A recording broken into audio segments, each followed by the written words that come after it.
I had promised myself that I would try to be in better shape by this stage of the season. I look like a guy who's starting the grunge revival, and it's not going well.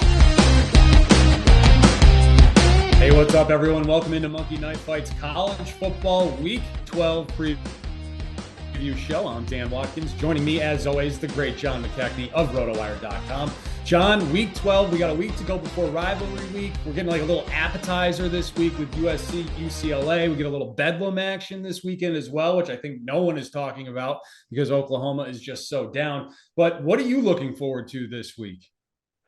I was thinking this morning, thinking back to the hype reel that we had right before the start of this season, with all of our best moments from last year, cut over the course of the season.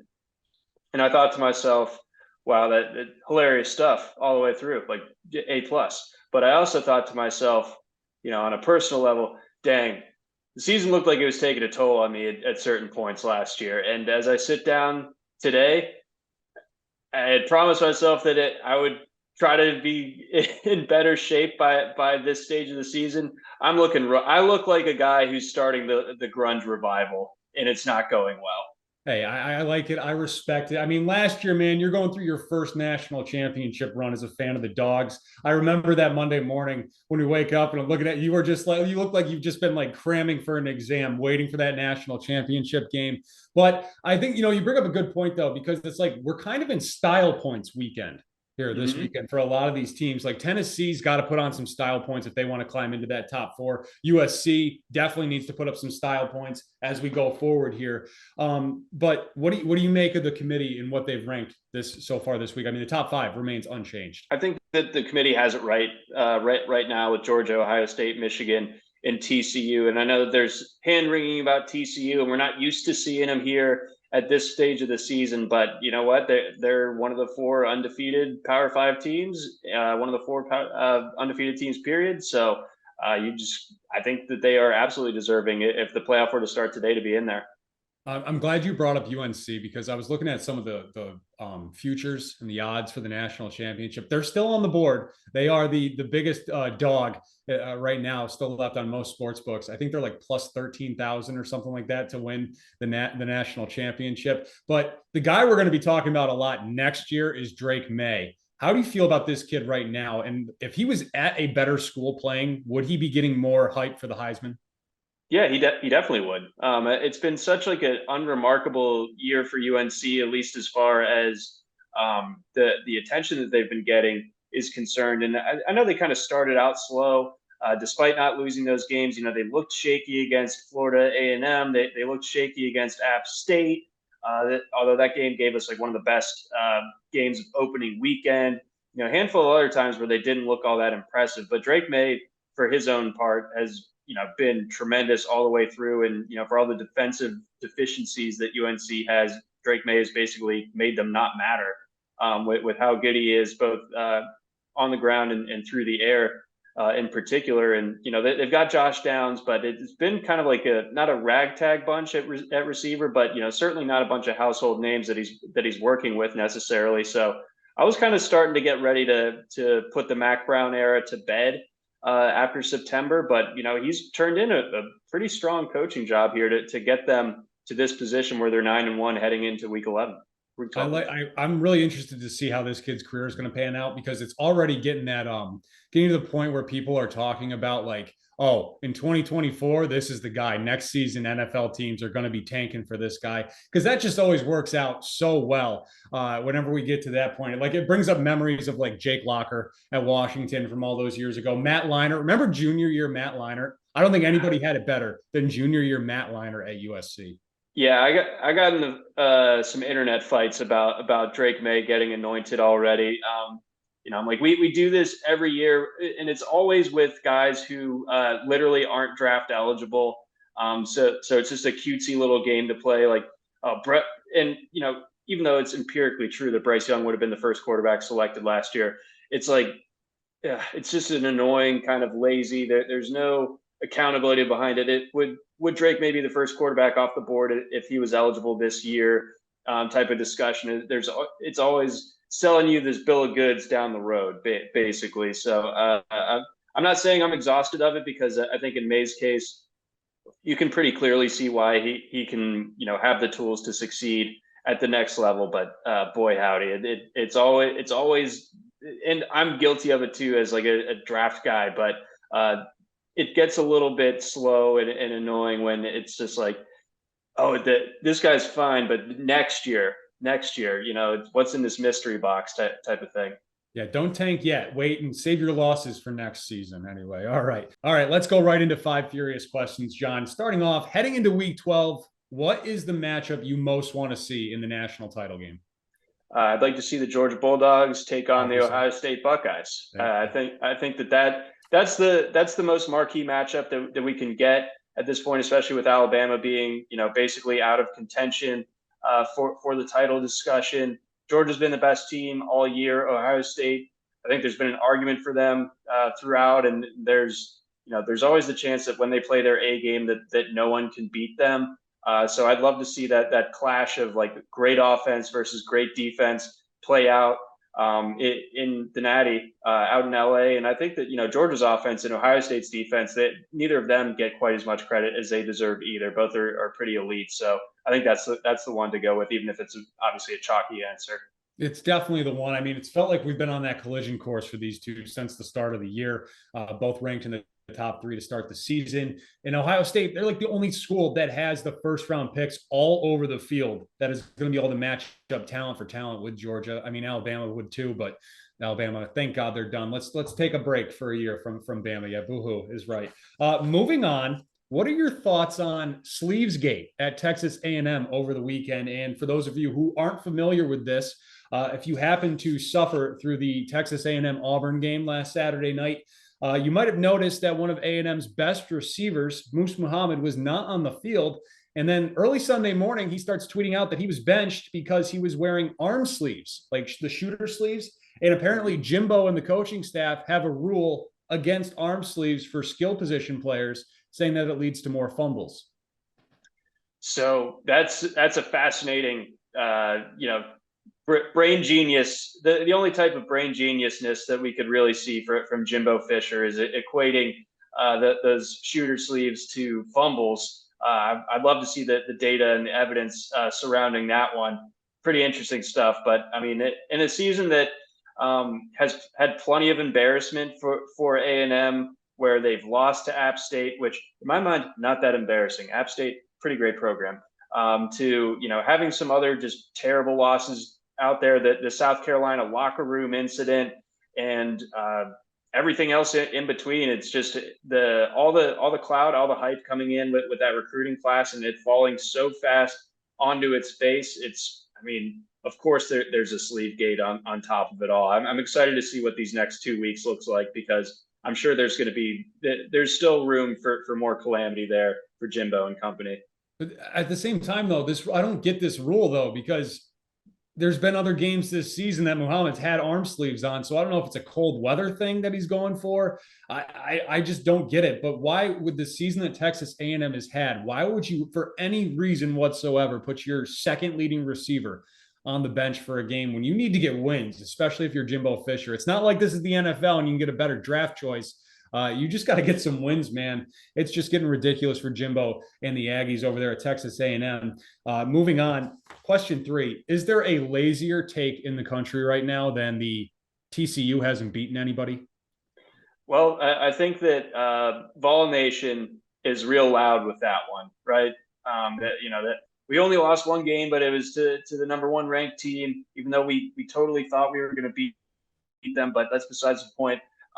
And we don't understand the color purple in college football. It's a weird looking color, although we're wearing bright orange. They must not be cutting the mustard. They simply must not be as good as their record suggests. But SP Plus has TCU at 6.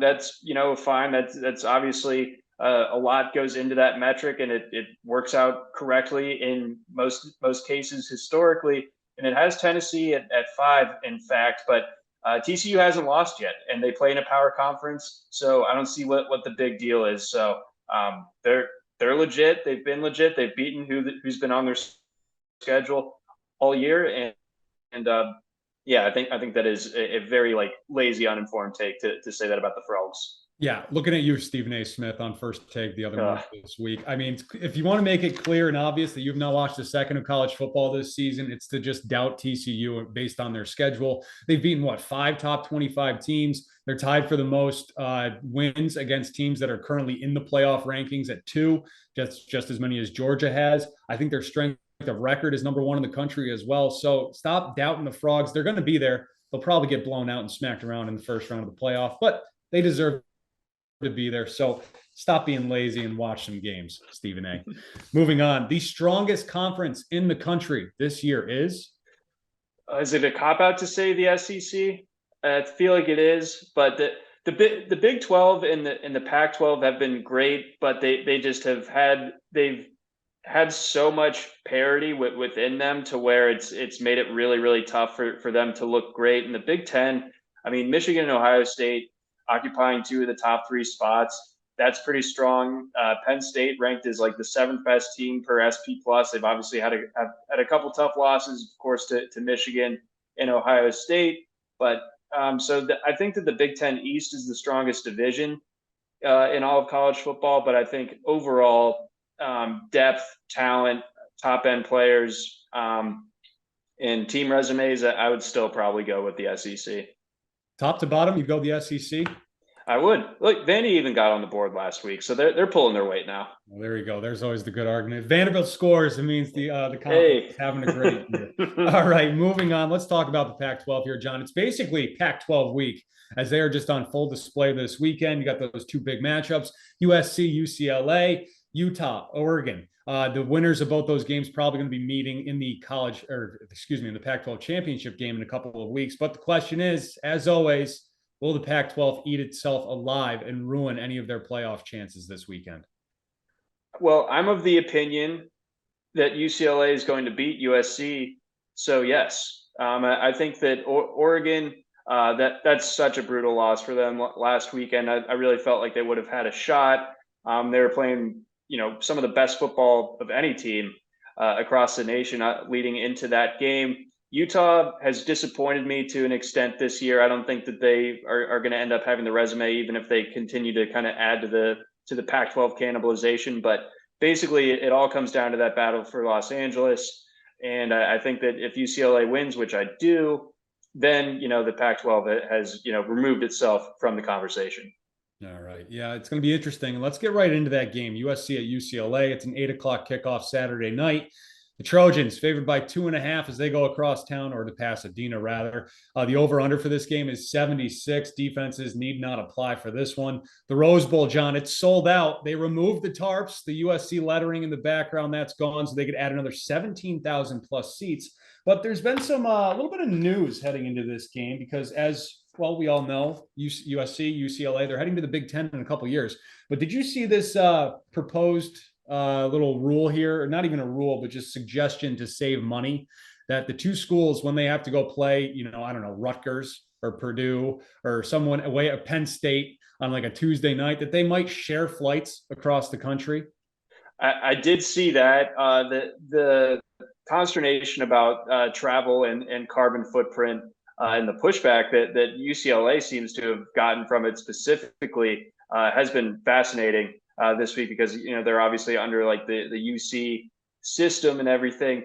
And The Athletic, I believe, put out a chart that was polling all of the UCLA athletes. I've never seen a more poorly displayed chart in my life. It was like one of those memes where it's got like the screaming lady at the cat, and the cat's saying the thing that looks completely wrong, and I don't know. I'm not doing a great job of verbal meaning that one, but basically it is just number salad. It makes no sense on the page. So bad. And there's like even the guy who runs F plus. So the guy who is much smarter at reading charts than you or I or pretty much anyone else that we know. Even he was like, what is this? What on earth is this? Yeah, let me read a little bit for you here. I pulled it up. So UCLA has estimated that they'll spend between 4.6 and 5.7 million dollars per year on increased travel expenses now that they're going to have to go across the country quite more frequently. These costs may be significantly reduced through efficiencies such as neutral site tournaments, shared flights between UCLA and USC teams, and other accommodations that can further reduce travel costs to the Midwest and East Coast. So if you're going to do this, you can no longer call yourself a rivalry. That's facts. Or that plane has to look like Con Air, where like there's like maximum security, and they're trying to keep everyone in their seats. But whoever USC's Nicolas Cage is at the time, and whoever UCLA's John Malkovich is, they're going to turn the whole thing on its head. Yeah, very good. All right, moving on. Let's get into this game. Caleb Williams is averaging 301 yards per game. UCLA ranked 102nd against the pass. They're allowing 254. It's a golden opportunity for Caleb Williams here out in front of him these next 3 weeks with the UCLA game, Notre Dame, and then the championship game if they win this weekend. What do you expect out of Caleb Williams this week? Yeah, he's been on an absolute tear, and it's important to note that basically he's been doing it without the services of Jordan Addison and Mario Williams, two guys who I think that we all expected to be kind of carrying this extremely prolific passing game all season. But Williams has been getting it done with slightly lesser talent, not that he's really hurting for it. And I think the fact that Travis Dye unfortunately got injured and is out for the rest of the season, I think that's probably going to ultimately steer USC to the pass a little bit more. So I'm looking for a big number from him through the air. On the other side, DTR, Dorian Thompson-Robinson, he's averaging 238 yards per game. USC ranked 97th against the pass. Last year in UCLA's 62-33 beatdown, DTR finished with 349 yards through the air and 6 total touchdowns. What do we see out of him on Saturday night? Yeah, and USC has given up 267 passing yards per game in conference play, so that might kind of lead you to think that this is going to be a good aerial show from DTR. But I think that UCLA's best game is one that features a lot of Charbonnet and a lot of DTR on the ground. So I think that's their best chance. Also sustain some drives, keep USC off the field. So I think that can certainly happen. And with that, I'm going less for DTR, even though I think he has a good game. So I think his fantasy point prop has been hovering around 27, 28.5 points each week on MKF. Where would you go with that? That's a tough number. I mean, that's pretty elevated, but I think with the rushing production and the potential for some rushing touchdowns on top of it, I will go with more. I think it's a monster game from him. They're going to need it if they're going to win. Very good. Moving on, you brought up Zach Charbonnet. He's averaging 143 yards per game on the ground. He hasn't had a game below 120 since September. His last 4 games, John, 181, 198, 151, 198 on the ground. And USC is just pretty average against the run. They're allowing over 140 yards per game. What do we see out of him? Can you imagine if him and Blake Corum were in the same backfield at Michigan, like it could have been? Yeah. Oof. That's not a knock on Donovan Edwards either. No, not even. It's just like that. I mean, those two guys, Corum and Charbonnet, are just superstars. But yeah, I think Charbonnet absolutely feasts this weekend. Gets one more big meal in before Thanksgiving. And can anyone fill the void of Travis Dye, or is it just going to be the Caleb Williams show? I mean, Austin Jones, I thought he was kind of like the epitome of the rich get richer from USC's transfer portal haul last year, where they get all these headliners. And then they also got one of the leading rushers in all of the Pac-12 last year, and Austin Jones is kind of like a throw-in, like a free air freshener from the used car place or something. But I think that he'll do fine, but he's not all that explosive. Maybe USC's run blocking can open some lanes for him, but I'm a little bit skeptical. So I think that this is mostly done through the air for USC. All right. You think UCLA takes this one, but does the over hit at 76? I think if you're on UCLA, I think you also have to be on the under. USC's defense would have to completely collapse for UCLA to hang the 45 points necessary on their side of the equation for them to both cover and the over to hit. I think this is going to be a little bit lower scoring, but UCLA wins. All right, I'm taking the Trojans. I think USC, I think they're going to make a little bit of a run here and then get knocked off by the Irish next week. So, Duh. obviously, moving on. TCU at Baylor. The Frogs favored by just 2.5 in this one, John. TCU is 8-1-1 against the spread this season as well. Does this line seem a little low to you? It sure does, and that's why, like, I believe it. Like, that's why I think that it's going to be a close game because the people that know things that we don't know that this is going to be a close game, and historically this is a rivalry that has been played very very close. I think like I've seen that like 44 of the times that these teams have met, the outcome has been decided by 7 points or less, and that includes 7 ties. Obviously, we're not going to get a tie in this one, thankfully. But yeah, no, TCU definitely has to be on alert. Baylor was a good team coming into the season. They've obviously had some pretty rough looking losses. So I think we can distance ourselves from the preseason expectations, but still view them as a dangerous team with one thing left on their mind, and that's ruining TCU's season. So this one really could be close. TCU's going to have to come correct in this one. All right, Max Duggan, he's averaging about 253 yards per game. Didn't quite have that Heisman moment that we were talking about last week against Texas. He finished with just 124 yards passing. He was also sacked 5 times. He hasn't gone over 200 yards in the past 2 weeks. Baylor's pass defense giving up about 227 yards per game. So what do we see out of Duggan? I think that so what's his posted line? We don't have it yet, but he's averaging around 250. Around 250. So I think that's a gettable number for him. I know that the recent struggles and Quentin Johnston's injury and everything changes how explosive that passing game can be, but they still have some crazy speed out wide. Get the ball to them in space, let them do the rest. I think that we're going to see him have a strong outing. And how about Blake Shapen on the other side? What do we see out of him? Shapen, I'm way less sold on than I was coming into the year. I definitely believe that Baylor could repeat as Big 12 champions, but he's kind of been a reason why they haven't. I think he's averaging under 7 yards per attempt. They just don't really have a strong group of pass catchers around him either. I think it's a ground focused offensive attack for Baylor. So I think that Shapen, it wouldn't shock me to see him finish this game under 200 yards. All right, very good. And does TCU survive? They survive, but boy, is it uncomfortable. All right, I like that. Love a little uncomfortable survival on a Saturday. Anyways, moving on. We actually have a fantastic 10:30 game Saturday night in that East Coast window. Utah at Oregon. Bo Nix, well, we don't know what's going to go on with our guy this weekend. He did get suffered like a concussion, it looks like, the end of that game last week against Washington. If Bo doesn't play, though, does Utah have an excuse for not winning this game?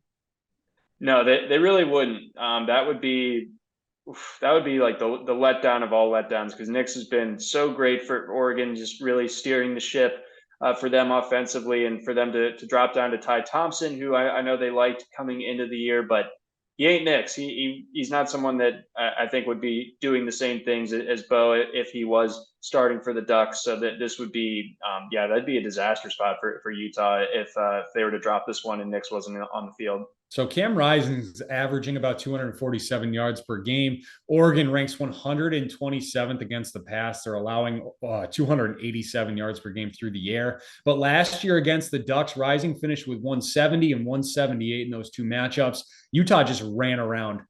They just ran all over the field last year against the Ducks, right around 200 in both games. So what do we see out of Rising Saturday night? I think that Utah's run game hasn't been quite as effective this year as it was last year. So I'd be more inclined to think that we see Rising's passing total surpass what he did against the Ducks last year, where they were able to just win with ground game and suffocating defense, causing all those turnovers, really taking it to Oregon. I think that they're going to need Rising to show out a little bit more through the air here. So I'm looking for him to have one of his busier passing days of the entire season. And it sounds like you're leaning Utah, and they'll be heading to the Pac-12 championship game. Yes. Yep. That is correct. As it stands, especially with Nix potentially being at less than 100%, I will take the Utes on the road. But boy, I just hope this game is as good as it can be, because this really is a marquee matchup, and we're getting it late night treat. Great. Sign me up. All right, moving on. We'll finish with a little speed round here. Let's talk about CJ Stroud. He's averaging 275 yards per game through the air. They're at Maryland. The Buckeyes are. What do we get out of Stroud? He's going to torch them. He's going to absolutely torch them. I have a big soft spot for Maryland, but boy, are they floundering right now. Yeah, and Stroud needs to pad his numbers a little bit more to lock up the Heisman. All right, Blake Corum, Michigan's superstar running back versus Illinois, 134.9 yards per game is what Corum is averaging. What do we see out of him against Illinois? I'm going to go a little bit less. I think that Illinois knows that the only way to even come close to Michigan is to stop Corum. And they've had a defense that's been really successful at stopping Big Ten rushing attacks all season. So I think that this is a good game for Corum, all told, but under that number. Clemson stud running back Will Shipley. They're home against Miami. Shipley's averaging 90 yards per game on the ground. I hate Clemson's offense, but I hate Miami's defense more. So give me the more. All right, very good. Drake Maye, UNC, they're taking on Georgia Tech. Maye is averaging 341 yards per game. I'm going to go with less only because it's going to be such a blowout for UNC that they're just not going to need him to throw that much. Maybe they want to steam up his Heisman case as well, in which case, the over is interesting here. But as it stands, I think the way that this game goes, they're just not going to need him to do that. Tennessee's Hendon Hooker at South Carolina. He's averaging 288 yards per game. I'm going to go with less on the road. I think that he's not at risk of losing this game for Tennessee or anything, but I do think that South Carolina can do just enough defensively, maybe mix things up enough up front, get after him a little bit. So I'm going to go with less here for Hooker. And finally, Ole Miss's running back Quinshon Judkins, who is coming on very strong here to end the year. They're at Arkansas. 117 yards per game is his average on the ground. Yeah, give me the more. I know that Arkansas was able to kind of keep LSU's run game in check, and what was a weird, ugly game last week. I do kind of want to get your thoughts on the Arkansas grounds crew from that one if we get a second, but beyond that, Judkins is he's the realest of real deals for freshmen who it's just like, how did everyone else miss on him? Where he ends up at Ole Miss and ends up just making Zach Evans a complete afterthought. The kid's incredible. Yeah, he's been really good. Yeah, so this Arkansas LSU game last weekend, between the shoveling of the field with like a little dusting of snow, which was ridiculous, but the just most incredible thing I think I saw all of last weekend was LSU's behind their bench where it's 40 degrees and they have coffee, hot chocolate, and chicken broth in thermoses behind the bench for everyone to drink, acting like they're playing in like the Ice Bowl with the Packers and Cowboys back in the day. Like, come on, like I know Southerners don't know what to do when you see snow. Like I've seen the videos of Georgia where like there's been like people are out on their John Deere tractors trying to tow people in 6 inches, and it's just such a different world compared to me, what I deal with every day here in the Northeast. Like we got a little bit of a dusting the other night, and everybody's just flying going 85 on the highway. Yeah, that's nothing to y'all. But boy, in the South, it can make you nuts. But yeah, Coach, that this broth ain't sitting so good. Like, and Brian Kelly too. Brian Kelly's from Massachusetts, so I think he could teach those guys a thing or two in whatever accent he wants to talk about. But anyways, right. John, what else? You looking forward to anything else this weekend?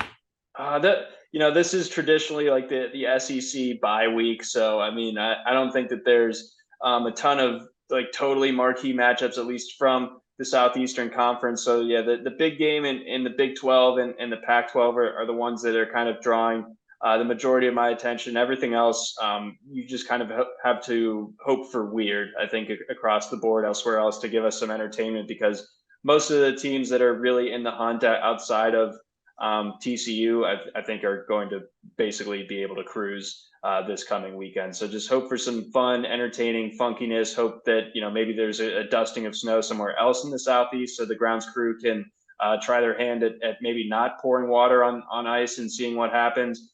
We'll see where that goes. I wonder if the Bills have contacted Arkansas to see if they could help out with their efforts in clearing the snow Sunday up there. Yeah, that's going to be a fun one in the NFL. Anyways, maybe 6 feet or something like that coming to Buffalo, which is just going to be absurd. So, all right, guys, thank you very much for watching. Don't forget to hit subscribe on our YouTube page at Monkey Knife Fight, and good luck on all your contests this weekend.